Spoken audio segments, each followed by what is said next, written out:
Final Fantasy is a series that's just littered with amazing characters. Some will stand out more than others, but everyone has their favorite. Of course, you have Cloud from Final Fantasy VII, an ex-soldier turned mercenary who is kind of edgy, but also has a soft side hidden underneath that tough appearance. From Final Fantasy VI, you have Celeste, a knight who chooses to follow her own conscience instead of her emperor. Or even Freya from Final Fantasy IX, who had us realize that being forgotten is far worse than death. I can go on and on. Any character that you can think of will stand the test of time.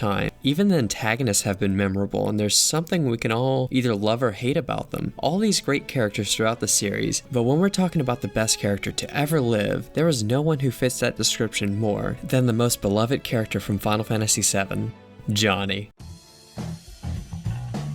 While Johnny may be a minor character, he plays a major role in my heart. For the poor souls who aren't aware, Johnny has been a friend and first ever OnlyFans subscriber to Tifa since she moved into the Sector 7 slums where he was born and raised, and the junkyard is where he spent most of his days. Some people would say that he's a bit too much, but he's only doing his best to be supportive to his one true queen, Tifa Lockhart. He's a bit insecure because the slums is all he ever knew, but he has ambitions to travel the world and see the sights he never could before. His journey would eventually end to realize that the most beautiful sight was right in front of him all along. That's right, Tifa. In the original, Johnny's motivation for leaving was him getting jealous of Cloud showing up. That's it. Poor guy didn't even get the memo that childhood friend romances don't work. But rather than staying behind and participating in a sword measuring contest, he decides to move on and travel. In the remake, Jesse almost gets him taken out by the first-class killers themselves, using his ID to steal blasting agents. After being saved by Cloud and Tifa, Cloud almost kills Johnny because he's a talker. Johnny's queen, however, manages to stop Cloud, thus getting Johnny kicked out of the Sector 7 slums. We later see Johnny in the greatest part of the whole game. How fitting for such a meeting.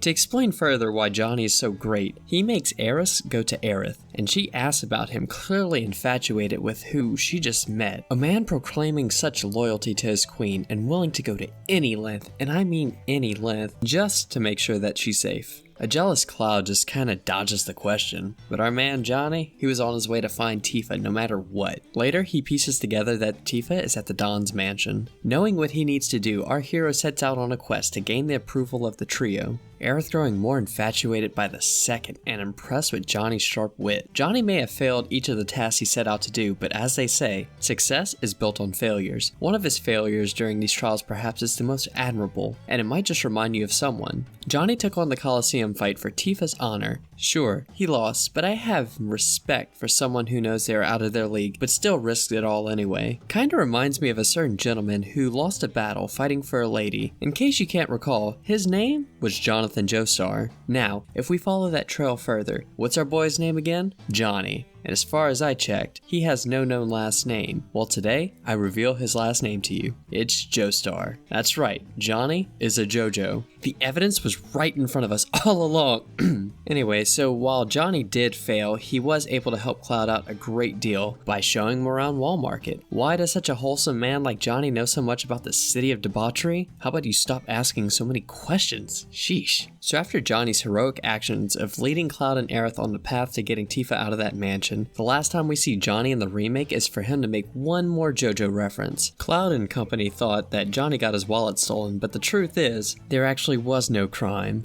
because the wallet was a gift. Cloud, clearly ignoring Johnny's words, went off to go get his wallet back, and after that moment, we don't see him for the rest of Part 1. That is until Part 2 of Final Fantasy VII Remake Battle Tendency, where he gets some well-earned R&R with Tifa. Well, that's all I have about the legendary Johnny until the next part drops. So tell me, who is your favorite Final Fantasy character and why is it Johnny Joestar?